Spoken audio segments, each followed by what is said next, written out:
Waalaikumsalam Pak Saiful. Ya Pak, saya akan sedikit bertanya dan wawancara dengan Bapak. Saya mohon waktunya, boleh Pak ya? Boleh, boleh. Oke. Mungkin Bapak perkenalkan dulu Bapak. Ya. Terima kasih waktunya Pak Saiful. Terima kasih kepada Pak Saiful, calon guru penggerak angkatan ke-7. Sebelumnya, Assalamualaikum warahmatullahi wabarakatuh. Nama saya Bambang Irawan, Kepala Sekolah SMP 2 Air Hitam. Alhamdulillah kita bisa berdiskusi di ruangan kepala sekolah ini, tidak ada suatu halangan apapun. Silakan Pak Saiful. Oke Pak, saya akan mulai wawancaranya ya. Iya boleh, silakan. Ya.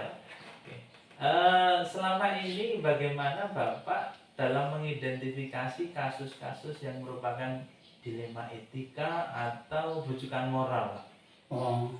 Dilema etika itu ya benar lawan benar. Dan bujuk moral benar lawan salah. Itu saja.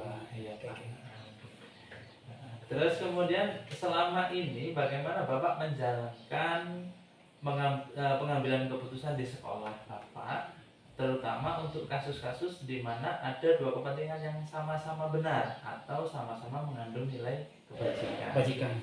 Ya. Oke, contoh ada anak yang jarang masuk di sekolah dan punya kasus, contoh maling, merokok, kemudian berantem di sekolah, melawan guru. Nah, ini kan kasus yang sangat berat sekali di sekolah. Nah, sedangkan siswa tersebut sebentar lagi akan mengikuti ujian. Ya, seminggu lagi akan mengikuti ujian. Nah, itulah kira-kira contoh salah satu di sekolah. Jadi nilai-nilai kebajikannya itu kita merasa kasihan juga dengan iya betul, merasa kasihan. Sedangkan ini sudah mau ikut ujian, kasus dia ini sangat berat sekali.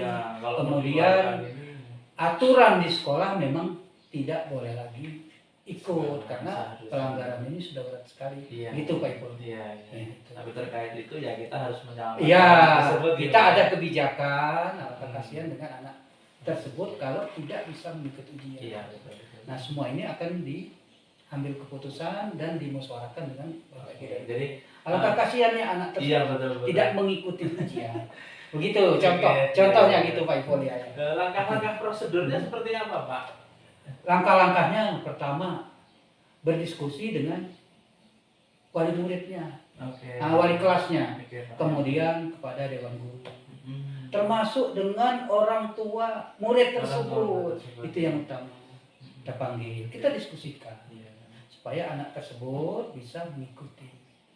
Nah begitu, itu contoh. Suatu contoh. Jadi kita dapat menunaikan beban moral. Betul, melaksanakan isma itu. Kalau mengikuti aturan yang ada di sekolah ini sudah tidak bisa. Tapi semuanya ada kebijakan daripada sekolah gitu. Supaya sama-sama berjalan. Begitu.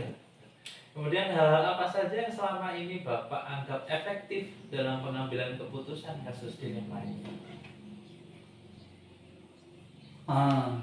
Pertama, memanggil siswa tersebut. Itu. Nah, kemudian kita musyawarahkan bersama, duduk dengan guru BK. Dengan wali kelasnya gitu. Dengan orang tua murid. Mari kita duduk bersama. Iya, kita musyawarahkan. Iya, betul. Itu suatunya. Kemudian mengambil keputusan. Hal apa saja yang selama ini merupakan tantangan Pak untuk pengambilan keputusan? Tantangannya contoh berkurangnya penerimaan siswa baru. Pak. Ya, menurunnya gratis untuk siswa sekolah di SMP yang mau masuk di SMP 2 Air Hitam ini. Itu mengakibatkan kurang rombel belajar, artinya kurang siswa masuk di sini. Nah, jumlah itu pasti berkurang jam. Nah, untuk mengeluarkan guru yang kurang jam, kan kasihan dengan guru tersebut. Betul. Kemudian beban bagi guru yang dikeluarkan, kemudian beban juga dari kepala sekolah. Itu suatu contoh kecilnya saja. Gitu. Jadi memang betul Pak ya, dilema etika ini kadang-kadang agak susah Iya betul Pak. Susah tuh. Oke Pak, lanjut lagi. Ya silakan. Apakah Bapak memiliki sebuah jadwal tertentu dalam sebuah penyelesaian kasusnya Pak? Atau prosedur-prosedur seperti apa yang Bapak jalankan? Sebenarnya tidak ada jadwal. Nah, tidak ada jadwal semua itu. Cuman kalaupun ada waktu langsung saja didiskusikan supaya semua itu clear. Begitu langsung saja. Tidak dijadwalkan. Kalau sudah dijadwalkan seolah-olah ini kan sudah ada kasus terus. Tetapi kalau tidak dijadwalkan kan sewaktu-waktu langsung kita selesaikan. Nah di situ dengan berdiskusi dengan waka-waka tadi. Langsung saja kita selesaikan. Begitu. Gitu. Oke. Terakhir ini Pak. Iya siap. Adakah seseorang atau faktor-faktor yang selama ini mempermudah atau membantu Bapak dalam mengambil keputusan dalam kasus dilema ini Pak? Ada. Itu mengambil keputusan tidak dari kepala sekolah langsung, tetapi kami selalu memanggil wakil kepala sekolah, pembantu kepala sekolah, komite, dikonsultasikan, kemudian dimusyawarahkan untuk membantu mengambil keputusan dilema etika ini. Gitu saya ikut. Walaupun saya kepala sekolah tetapi tidak langsung mengambil keputusan, mesti kami musyawarahkan dengan wakil-wakil kepala sekolah itu. Tapi tetap pada endingnya, finalnya tetap Bapak yang harus kepala sekolah. Tetap musyawarahkan. Betul. Tidak mungkin kepala sekolah mengambil suatu keputusan tanpa dimusyawarahkan dengan wakil-wakil. Hasilnya itulah yang lebih terbaik di sekolah dan siswa. Di situ. Oke Pak, terima kasih nih Pak. Mudah-mudahan sekolah kita menjadi panutan untuk sekolah-sekolah lain, terutama Bapak kepala sekolahnya. Terima kasih atas supportnya, masukan dari Pak Saiful. Semoga sekolah kita ini kedepannya lebih maju. Amin. Terima kasih. Pak. Mungkin itu saja Pak. Terima kasih Pak Saiful. Mungkin saya akhiri. Assalamualaikum warahmatullahi wabarakatuh. Waalaikumsalam warahmatullahi wabarakatuh.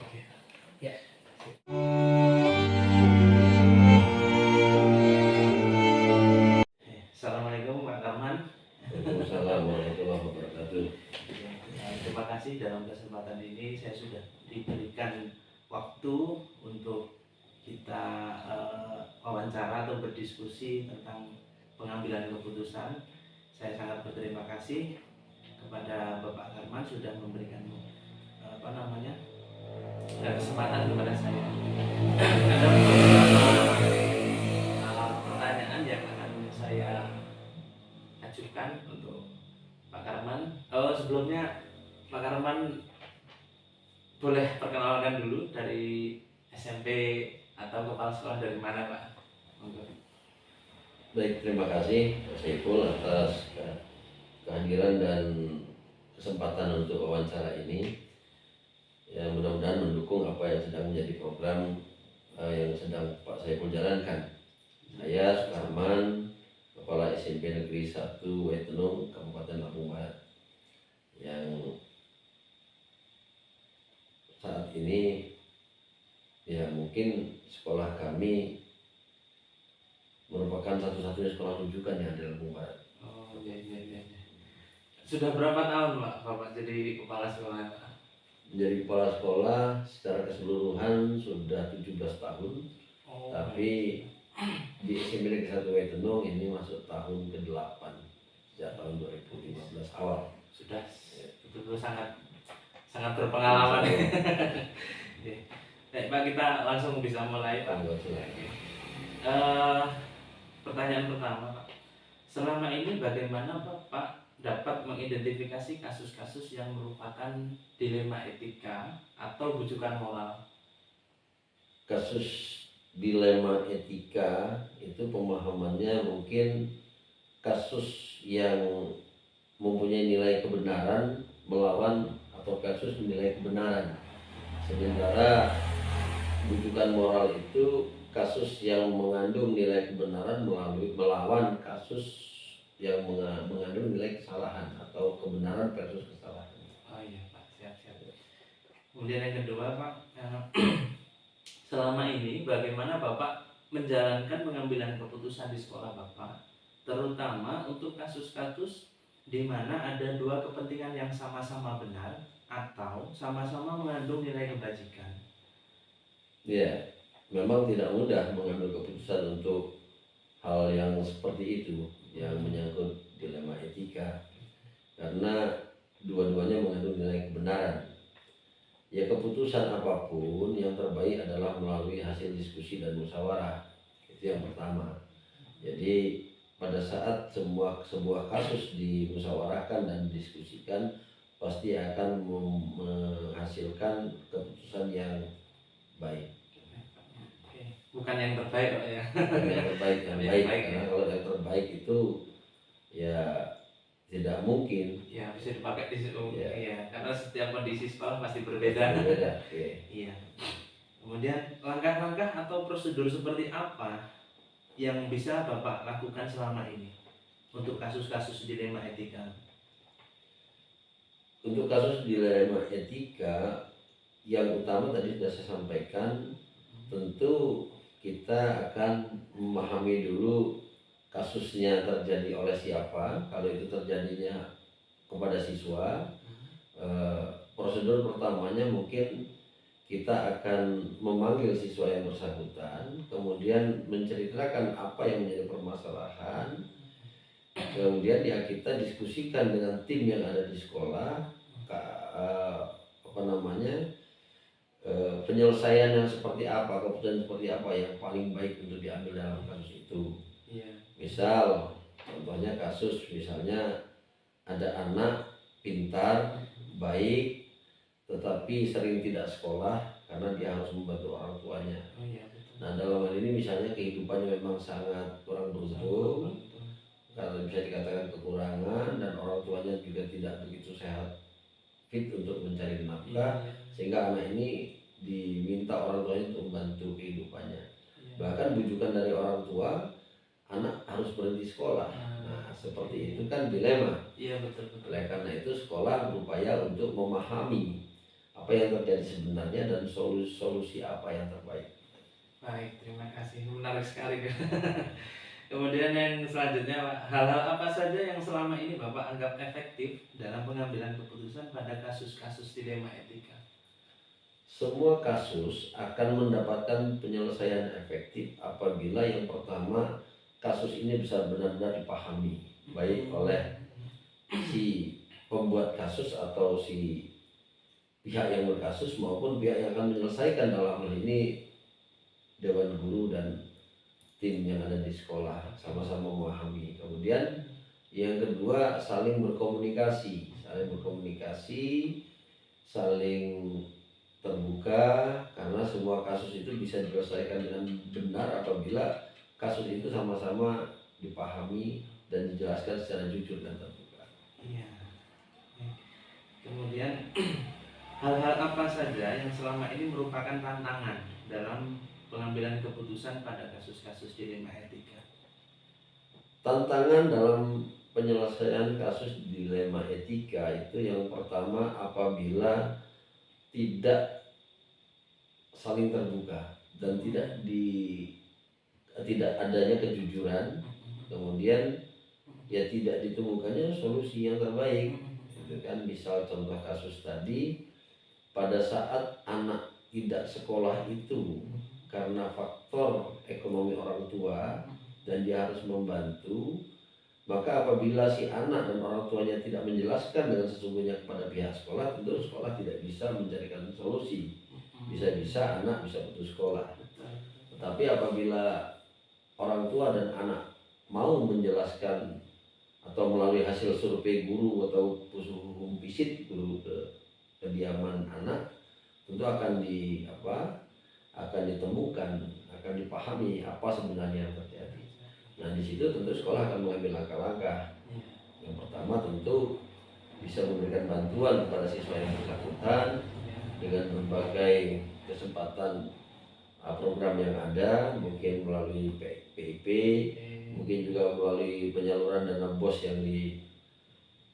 yang diperuntukkan untuk membantu transportasi siswa, atau juga melalui donasi-donasi dari Dewan Guru atau dari lingkungan, dari donatur, para stakeholder, para peduli pendidikan, untuk bisa membantu meringankan anak paling tidak minimal untuk kebutuhan sekolah. Ya, betul, betul. Oke. Kemudian apakah Bapak memiliki sebuah tata kelola atau jadwal tertentu dalam sebuah penyelesaian kasus dilema etika? Apakah Bapak langsung menyelesaikan di tempat? Seperti apa yang Bapak jalankan? Ya, setiap kasus yang muncul di sekolah tidak perlu ada jadwal tata kelola, bahwa kasus itu yang terbaik adalah pada saat dia muncul segera diselesaikan agar tidak berlarut-larut dan tidak berkepanjangan. Karena apabila kasus itu ditunda penyelesaiannya, itu justru akan berdampak kurang baik, karena memberikan kesempatan kepada pihak luar untuk mempengaruhi kasus yang muncul ini. Oleh karena itu, di sekolah kami setiap ada kasus secepatnya harus diselesaikan agar tidak berlarut-larut. Iya, berarti tidak ada jadwal khusus untuk tidak perlu jadwal khusus, saya kira. Oke, baik Pak. Yang terakhir, adakah seseorang atau faktor-faktor apa yang selama ini mempermudah atau membantu Bapak dalam pengambilan keputusan dalam kasus dilema etika? Ya, faktor yang mempermudah itu bukan hanya seseorang, tapi justru semua orang. Jadi semua tim yang ada di sekolah, baik mulai dari wakil kepala sekolah, kemudian BK, wali kelas, guru piket dan sebagainya, itu akan memberikan informasi cepat, akan memberikan masukan yang baik dan mendiskusikan solusi apa yang harus diambil, sehingga bukan seseorang tapi semua tenaga yang ada di lingkungan sekolah itu memberikan kemudahan karena ada kerjasama dan kebersamaan, saling membutuhkan gitu, saling mensupport dan saling peduli. Oke. Baik Pak, terima kasih sudah mau memberikan kesempatan ini. Mudah-mudahan dalam kasus-kasus atau pengambilan keputusan dilema etika kita mampu dan bisa untuk menyelesaikan masalah-masalah itu dengan baik. Terima kasih Pak. Mungkin cukup sampai di sini Pak. Terima kasih, sama-sama. Saya akhiri, assalamualaikum warahmatullahi wabarakatuh. Waalaikumsalam warahmatullahi wabarakatuh.